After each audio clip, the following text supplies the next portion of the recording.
jërë ngeen jëf mbokk yi ñuy rafetlu seen ànd ak seen site dakarmatin.com fa seen a ñëw niñ koy defee ci ayu bés bu nekk dégtal leen li nga xam ne moo di seen chronique wolof nag dafa am lu muy faral di wax lu ay di njàmbat lu def waxu ci mbiru Khalifa Sall la ñuy xuus tey jii ci baree bari waxtaan ci conférence bi procureur def waxit ak ki nga xam ne moo di président Macky Sall lépp nag ñu teg ko ci dëgg ci yiw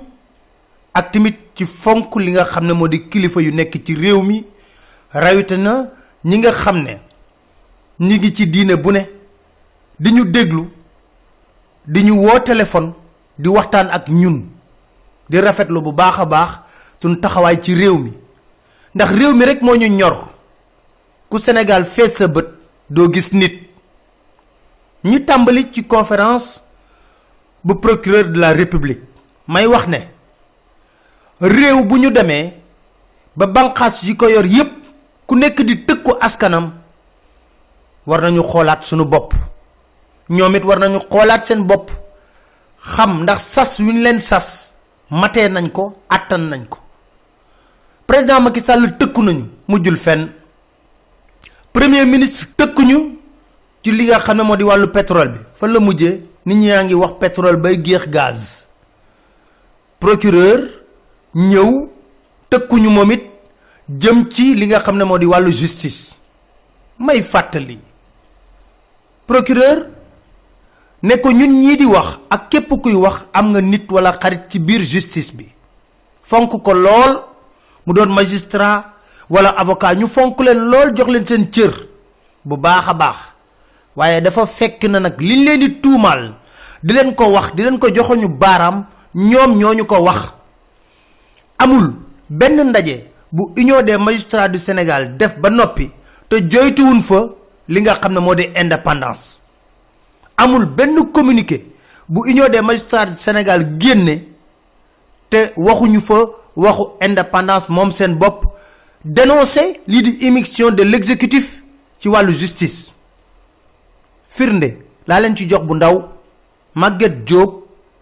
mooy président Union des magistrats du Sénégal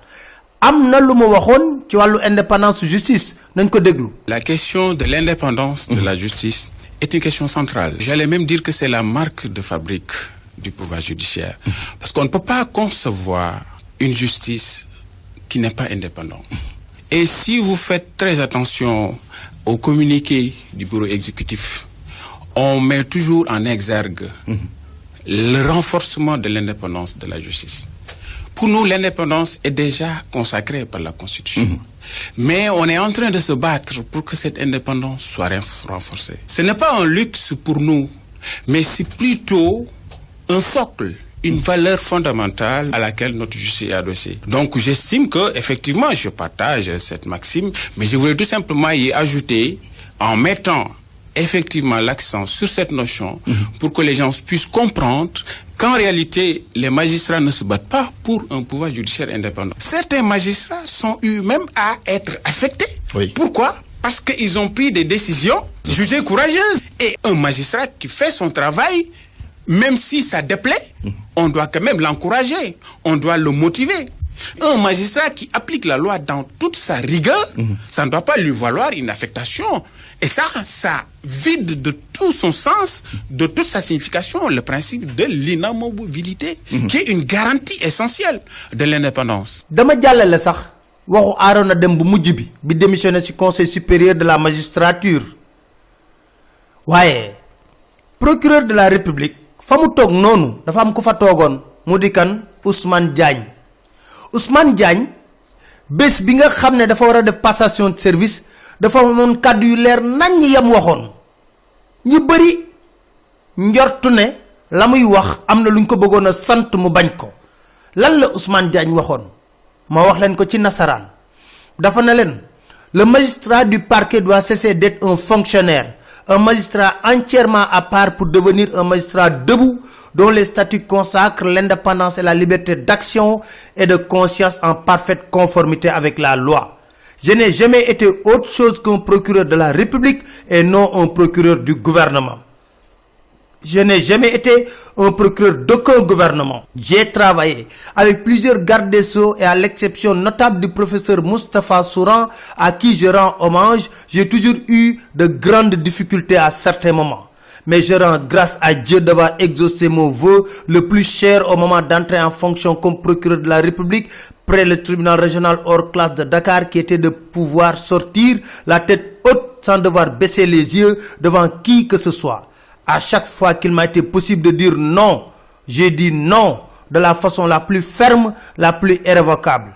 Dieu m'est témoin que je n'ai aucun regret. L'indépendance, ça s'assume, ça se paie, dit-il. Ce n'est pas parce que nous sommes du parquet que nous ne devons pas être indépendants. Nous sommes d'abord et avant tout des magistrats. Nous devenons magistrats du parquet ou du siège en fonction tout simplement des affectations. Il n'y a pas de mérite particulier à être au parquet ou au siège. Il faut savoir que la justice est rendue au nom du peuple sénégalais et pas au nom de qui que ce soit d'autre. Il est temps que notre statut soit repensé et amélioré pour que les conditions d'exercice de notre profession soient garanties d'une façon claire et précise, sans toutefois nous conférer une fonction d'électron libre. Ousmane Diagne,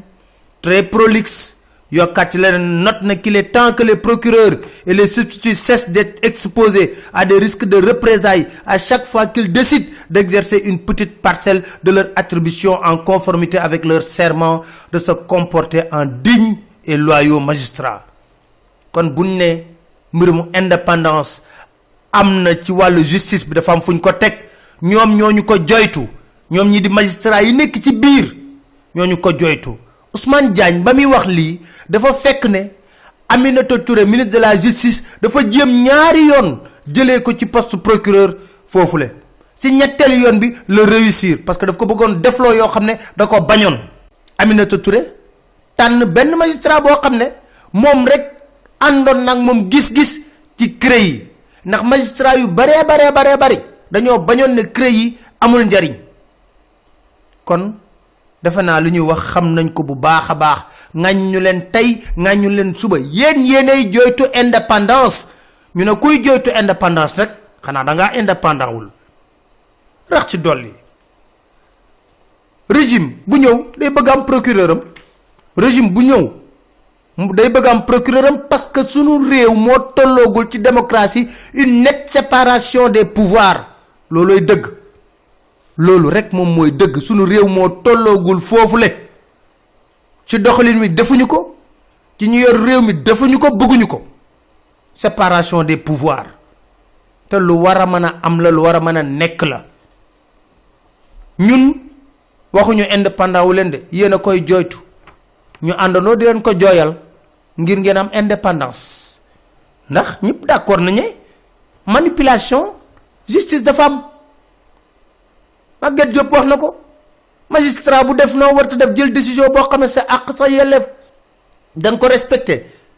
c'est teural bang mel dang ko ci cër bu neexul nguur gi mu jëlé la fi nga nek inamobilité faalé wuñ ko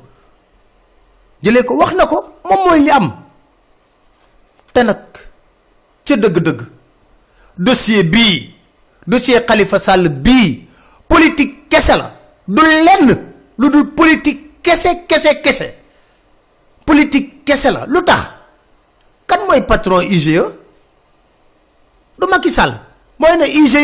dem len ngeen saytul ma maire bu Dakar Macky Sall mo gëna xam IGE bu len faté na Macky Sall premier ministre ban déclassifier rapport IGE jëm ci chantier de Thiès moko jëlone dem jakarlo diplomate di len wax li lay Idrissa Seck def li lay Idrissa Seck def li lay Idrissa Seck def te moné ci boba Ablaye Wade Nafissatou Diop Cissé dafa nako chantier yi Thiès dama ko créer rek pour takal Idrissa Seck waye sama alal la yor kon ñu jappé na dossier bi IGE yëkëti won jëm ci chantier Thiès du dossier dara ci boba nak président Macky Sall mo nekkon premier ministre mo demone diko expliquer ñi nga xamné ñoo di diplomate faté da fi xajul Macky Sall moy patron IGE ñu ko loger ci biir présidence moko yoni ci mairie bu Dakar mu def fa attaque lu top waaw kan moy patron Maître Sidiki Kaba du Macky Sall Maître Sidiki Kaba moy patron procureur lolu moy deug ba noppi waaw li ñu jaaxal dossier bi politique dong la juróom benn dossier mi ngi ci kaw table Macky Sall nga jël dossier bu ci mujj jébbal ko procureur ca booba laat ñu koy jébbal procureur ñu seetlu ne justice xanaa ko xipp say bët di xool xam ne adversaire u Macky Sall yi rek ñooy dem ci justice ku njëkk a songu Barthélémy Diaz Bamba Fall ak ñeneen Abdoul Mbaye même dossier c'est un dossier strictement privé tas bu am ci diggante jëkkër ak jabar mu dem ci juge bi ñu gis ne lépp lu génnee ci juge bi mi ngi ci yéene kaay yi dañu waxante dëgg te yàlla tax ku deeg sa bàmmeel lu ci nit fekk nag nga xam ne réew mi rek moo ñu ñor waaw takk ak tas juge bi koy fekkee su xëyee suba teel presse bi sax ñooy wax ne yow ki doon takk ki tas yow nii lan la nar a def nii lan la nar a def mais nag loolu ku ne manipulation amul danga ko bëggut a gis Abdoul Mbaye rek dama ciy def entre parenthèse ñu ne ko Abdoul Mbaye daf ma jox këyit jabaram jox ma këyit waaw jabaram jox ma këyit Abdoul Mbaye jox la këyit xanaa booy topp koy bu xool foo te bëgg dëgg rek jib toppal ñaar ñëpp mais Abdoul Mbaye rek lañ topp loolu entre parenthèse la woon di wane un dossier qui est strictement privé ñu jël ko def ko une récupération politique di ko politiquer ba dem ci ba aay ci nit ki mu génn dem bitim réew waaw tey jii may laajte lu tax Macky Sall seppi benn rapport jébbal ko procureur rapportu CENTIF dañ ne CENTIF bu defee rapport ma pare bu ko joxee procureur obligatoirement da ko war a jox juge d'instruction ñaata rapportu CENTIF moo nekk ci kaw table bi am na ci kilifa gu mag koo xam ne gendarmerie dañoo dem ba këram di ko jël si bañ def li nga xam ne moo di mandat d'écrou bi war ko jël ci doyen des juges war ko entendre ñu fexe ba lijjanti defal ko intervention boobu dañoo blanco sax laa la wax ni mandat d'écrou bi nga xam ne administration pénitentiaire defoon na ko ba noppi mi ngi fii dox ci digg Ndakaaru ñëpp di ko gis kon nag xam nañ lu xew xam nañ lu xew lu baree bari nañ waxante dëgg te yàlla tax lu tax lu ñu jaaxal ci gaawtu rapportu IGE ñun dañoo xam ne dañoo wax ne IGE corps d'élite état Sénégal la ñoom xam-xam lool ñoo fa nekk sur concours naam président am na ñu fay falu waaye ñi fa nekk ñëpp dañoo am xam-xam lool tarfakalla macha allah des comités de l'état ñooñu toog ak lu topp di enquête yow nga bëgg a ñëw jël ci benn semaine ñaari audition Khalifa Sall benn jàkkaarloo juge d'instruction bi nga tëj ko lu ñu enquête ak lu topp yow ci benn semaine nga mën am xam-xam ba tëj ko waaye suñu juge yi ñoo aay ña nekk dictoire fa kàlla macha allah lu ay comité de l'état enquête ak lu topp yow ci en une semaine ay ca na gaaw wutal leen ko loo leen ko taxal nit ñi ngeen yóbbu dik yëg nañ ko ñaar ñooñu ngeen yóbbu na leen fexe leen ba wut leen ko taxal mu dem ci audition bi rax ci dolli lépp lu xew PV la lendemain nga gis ko ci presse bi mu génn mais doy na waar lool mbiru politique dong la moo di lan président Macky Sall moo jël ci coobare boppam ne képp kuy sama adversaire ma fas yéene joŋante ak yow du ma utiliser arme conventionnelle du ma taxaw rek gentleman dinaa la créer dossier ndax su ma ko yóbboo ci justice ñu faagaagal la ma mën a yëkkati samay loxo ndamu ban ndam moo am ci ñàkk bërëg yépp ba pare na maa gagné président Macky Sall damay waxtaan ak yow ngir nga delloosiwaat sa xel déglul lii. Je voudrais, mes chers compatriotes, en ce moment précis, m'incliner devant la mémoire de nos compatriotes qui sont tombés au champ d'honneur pour défendre notre constitution et notre démocratie. Je voudrais vous demander d'observer une minute de silence à la mémoire de ces martyrs. Je voudrais remercier très chaleureusement le peuple sénégalais. Nous sommes ensemble tout près d'écrire une nouvelle page de l'histoire politique du Sénégal. martyr yooyu ngay wax di fukki nit ak juróom ñoo ñàkk seen bakkan ngir lan gëm la nga waxoon yaa ngi fàttaliku bala Moustapha Niasse di introduire nga ne da nga bëgg a tabax une république des valeurs benn nouvelle page politique mooy génn da nga koo fàtte moo tax ay nit dogu ànd ak yow ba tey ji nga jot ci nguur gi président Macky Sall dafa am loo waxoon da nga ko fàtte déglu ko mi ngi nii. Pour répondre aux attentes du peuple sénégalais, défendre les libertés, défendre la citoyenne et le citoyen, protéger le peuple contre la famine, ramener les valeurs et les vertus qui font la force d'un peuple, parce qu'un peuple entre à décadence dès lors qu'il commence à tourner le dos aux valeurs qui devraient faire sa propre grandeur. Macky, tu en es capable. Moi, j'en suis convaincu. Et je ne suis pas le seul à être convaincu que tu en es capable. Nous voulons un Sénégal nouveau, une république nouvelle. Oui, une république où ce drapeau aura un sens. Le vert, le jaune, le rouge avec l'étoile verte. Une république refondée, basée sur des principes et sur les valeurs positives de notre société. Nous sommes des démocrates et des républicains. Il faut que tous ces petits apprentis sorciers, endiablés du palais, arrêtent de provoquer le peuple sénégalais. Je n'accepterai pas, en tant que candidat du peuple, choisi par le peuple, que quelque section que ce soit veuille utiliser la supercherie, la corruption pour fausser le jeu démocratique et le choix populaire. Nous mettrons un terme aux injustices sociales. Nous mettrons un terme à la gabegie et à la corruption qui est érigée en système de gouvernance. Nous mettrons les ressources de ce pays à la disposition des populations laborieuses, à la disposition de l'école sénégalaise, de la santé. Nous travaillerons pour le peuple. Voilà ce que je vous propose avec le peuple des assises, avec le M23, avec les 13 candidats. tey jii lii dëgg ba dëgg xadar ba nga àndagoon ak ba ngay wut wax ja nga doon wax ba ngay wut waaye wala fi nee nañu lenn de jikko wutkat du jikko xaaral ba mu am ba noppi président Macky Sall cër lañ la jox ba mu jeex takk am yaakaar bu rëy ci yow nekk xale ne après les indépendances ñu ne waaw kii da la muy wax leer na la muy wax lu wóor la nga àndoon ak i gor ba nga leen di lim da nga ko fàtte déglu ko mi ngi nii yaa leen limoon. mbokku Sénégal ku gis lii xam ni espoir bu rëy judduwaat na ci Sénégal. plateau bi suñu mag suñu doyen Amath Dansokho jiite ko. Youssou Ndour taxaw ci wetam. Serigne Mansour Sy Djamil taxaw ci wetam. Maître Doudou Ndoye taxaw ci wetam. Professeur Maguette Thiam taxaw ci wetam. Professeur Bouba Diop taxaw ci wetam. suñu maire le maire de Dakar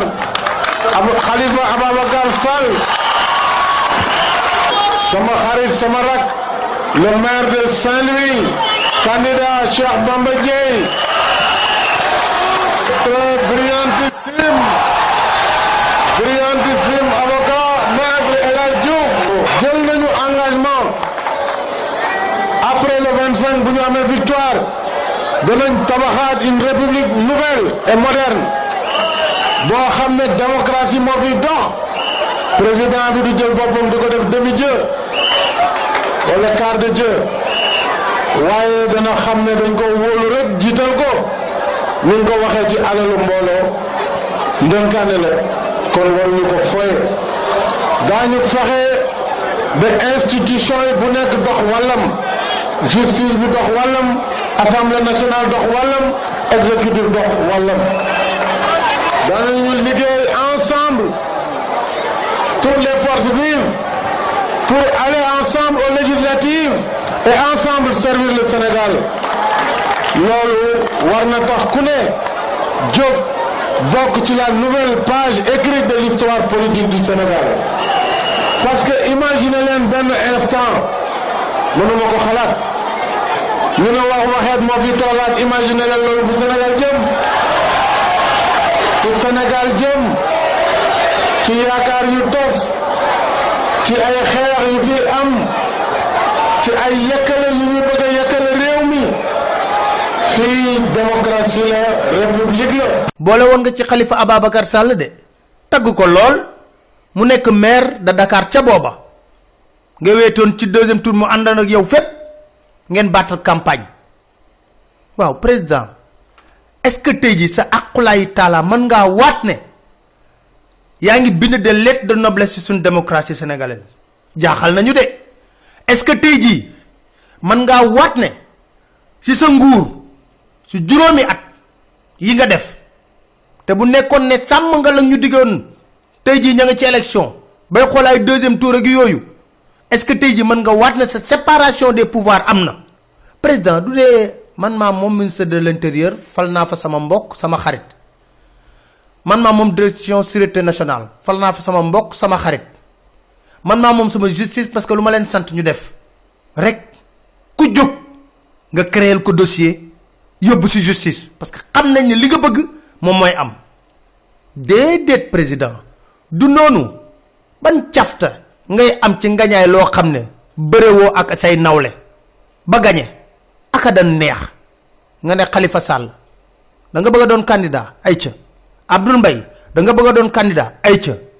réew mi àtte leen ñu li ma fi def ba mu fi toogee ba tey ak lii ak lii nekk gentleman wante tey jii nga xam ko nga ñàkk ko xam de manière implicite am sax explicite reconnaître nga leen ne munoo gañe Khalifa Sall ci politique ndax élection yoo leen séq yépp dafa duma liste Benno Bokk Yaakaar tamit ci biir APR amu fa nawle bu ko fa mën a gañe ci biir Benno Bokk Yaakaar amul nawle bu ko fa mën a gañe nga ne kii daal luy pexe mooy ma créer ko dossier ministre de l'intérieur génne force de l'ordre yi ñu nekk ci mbedd mi ndax sama mbokk la sama xarit la su ma ko yóbboo ci justice tamit ñu àtte ko dugal ko ci biir prison bi lii nag man dama ci am mbetteel bu rëy ndax dañ ma cee yay ba ngay campagne ci 2012 dafa am benn kilifa gu mag bu ma doon waxtaan ak mu ne ma xamu leen Macky Sall président de la République bés bu yoree nguur gi ngeen koy xam ndax da ngeen amul ak seetlu ma ne ko looy wax nii mu ne ma seetlu woon ne ba mu nekkee premier ministre moo ëpp lu ñu yóbbu opposant fële sa justice Ibrahima Sène dem na fa Amath Dansokho dem na fa ma ne ko looy wax nii waaye loolu lu fàtte la mu ne ma baax na mu ne ma kan moo mësoon a bind lettre di xes faux président Mamadou Dia doon Macky Sall ba mu nekkee premier ministre mu ne Macky Sall toju fi bureau de vote voté nekk ministre te yor ton carte électeur ma ne ko loolu yëpp nañ ko fàtte mu ne waa baax na barki Demba Ndiaye mu woo ma na ma léegi nag yéen a ngi dund la ma la waxoon gàcce laa ci am gu rëy jëlee nga kii di Yaya Jammeh fi nga xam ne moo di ca Gambie waaye ci doxalin wi soreetun tuuti Yaya Jammeh de Yaya Jammeh moom da daan rey rek d'accord naa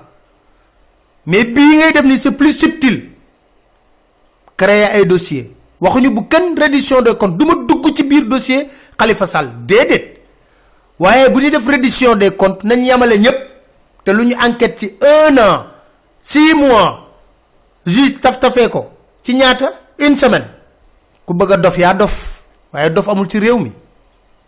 waaye nag am na lu wolof wax yàlla ay ci potum buur da ngay weer ba mu fendi mu taw ca kanam Serigne Cheikh Al Maktoum waxit lenn